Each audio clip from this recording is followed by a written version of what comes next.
This is arguably my favorite part of ESX, and I have had the pleasure of being able to present the ESA Youth Scholarship Award for quite some time. So as most of you know, and certainly if you've been here before to see me present this, the electronic security industry works intimately with the public safety sector. We so appreciate the contribution from police, firefighters, paramedics, and EMT, and what they offer to our communities. In 1996, ESA began providing scholarships to help support the futures of the children of our first responders. Today, ESA and local participating associations from over 14 states are involved in the scholarship program. The first place winner of each state's program is automatically considered for the National ESA Youth Scholarship Program Awards. High school seniors who have a commitment to excellence and are inspired by the work that their first responder parents do in communities are invited to apply. As of now, the Youth Scholarship Program has contributed over $865,000 to deserving students throughout the nation. I'd like to thank our main scholarship sponsor, COPS Monitoring, and each one of you that have made contributions to the program. And what better time than right now to show your appreciation to our first responders by making a donation to the Youth Scholarship Program. You will find the QR code on a card on your table, and I think, yes, as well as up on the screen. All of the donations go directly to the Youth Scholarship Fund. No donation is too small. Just think what $20 can do to go towards a book or something that a student may need on campus. So this is a great opportunity to start supporting our 2025 scholarship recipient. I have been very fortunate to chair this program for 14 years, and I don't want to give it up. So whoever is coming in, I think Kevin Stone, Kevin, just know I want to keep doing this wherever you are. I would like to thank the committee that donates a lot of their time to see this all come together. So if you're here, please do stand so you can be recognized. So many thanks to Karen Smith, Jason Etter, John Nemirovsky, Lillianne Chaumont, Mike Perdue, and Mark Katz.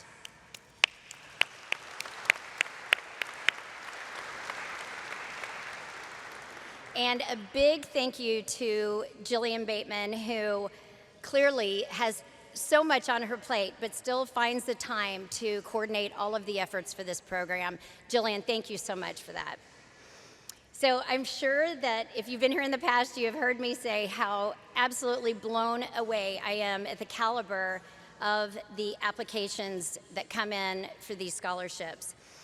The judging of each application is based on their GPA, the essay that they submit, their awards and accomplishments, and the time and efforts that they spend volunteering in their communities.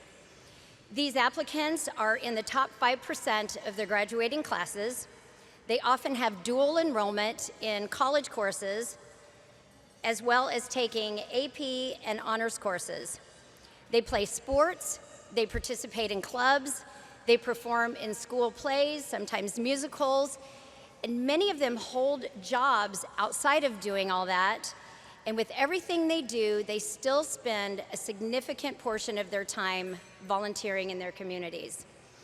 I believe that this is because they are given such great examples by their parents. This year's recipient is a perfect example of that.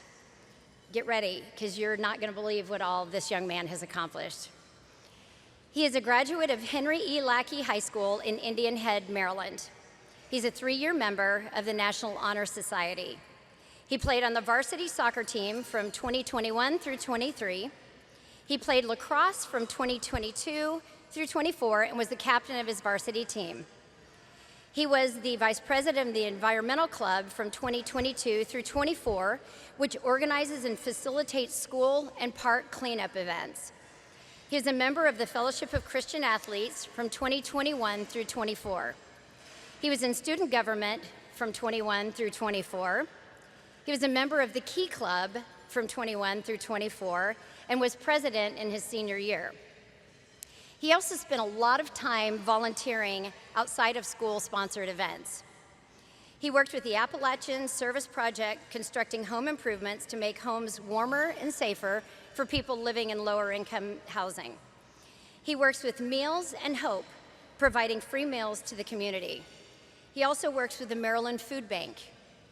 Through his Key Club efforts, he wanted to help those in need in his rural community, and he ran a campaign to collect water for the Nanjamoni initiative, where he loaded and drove water to be distributed to those in need. He volunteered with the Paralyzed Veterans of America Bass Fishing Tournament for 6 years. This, I think, is so cool. He started the Little Library in his rural community, providing books to those that did not have easy access to a regional library. In 2016, he started this, and he still maintains it weekly. His high school's professional counselor stated this in his letter of recommendation. Regarding community involvement and extracurricular activities, he is the best student I've seen in that area. You can tell that this is a young man that does not simply just do it to put it on a resume, but he genuinely enjoys helping others and giving back.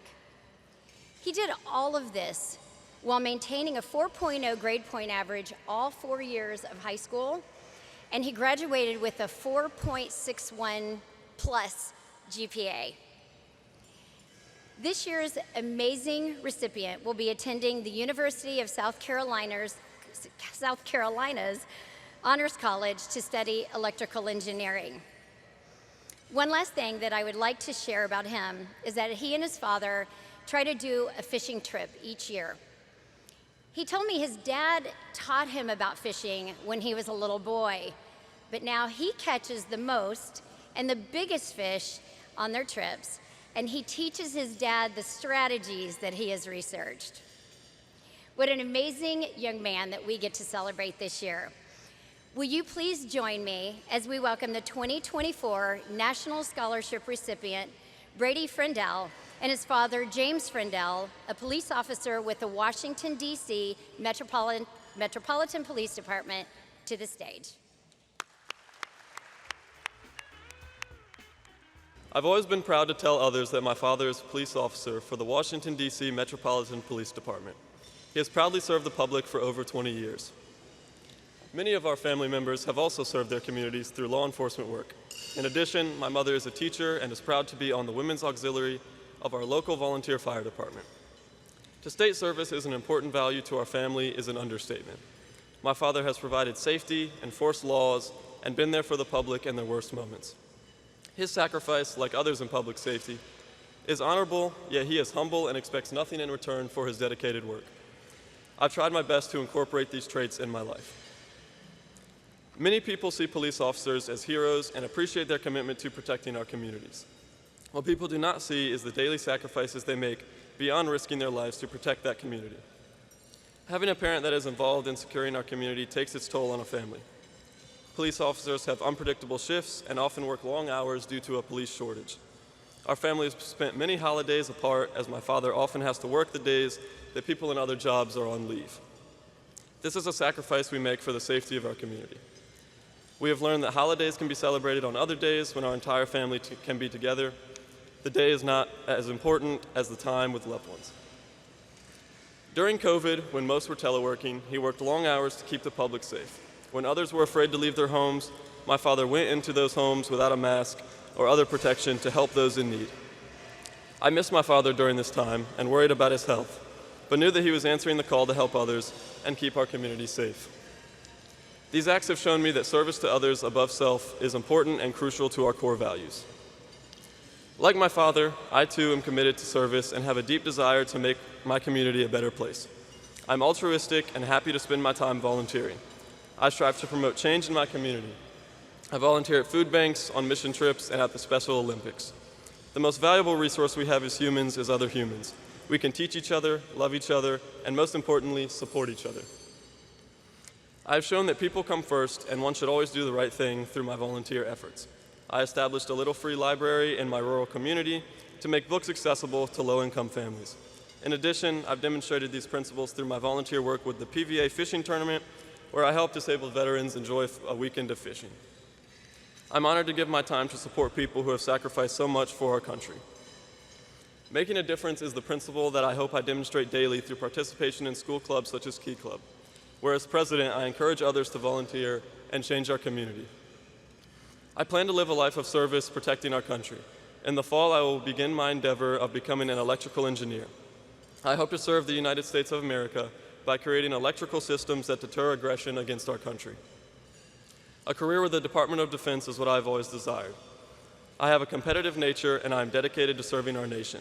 I will further the mission of the DoD through my commitment to protecting the United States, our armed forces, and our citizens. I believe that employment with the DoD will provide the best opportunities for growth, research, innovation, and the ability to work with cutting-edge technology. I desire to help design components and systems to keep America the strongest military power on earth. As an engineer, I will use my skills to make the world a better place and empower those in need. I plan to give back to my community, like my family, by volunteering to coach STEM programs at local schools. I'll use the professional relationships I build to advocate for funding and participation in local volunteer efforts. It is for these reasons that I am proud that my father is a police officer. I strive to live a life of service to my community like him. I am sincerely grateful to have received this prestigious recognition that honors both my dad and me. Words cannot describe the immense pride I felt when I received the call that I was the ESA Youth Scholarship National Finalist. My mom stated that it was the best Mother's Day gift she could ask for. The ESA Scholarship will help me reach my goal of becoming an electrical engineer and making my community the best it can be. Thank you for believing in my potential and honoring my dad's service. I will be attending the University of South Carolina to study electrical engineering. Thank you, ESA, for this award and for helping me to achieve my dreams. Go Gamecocks!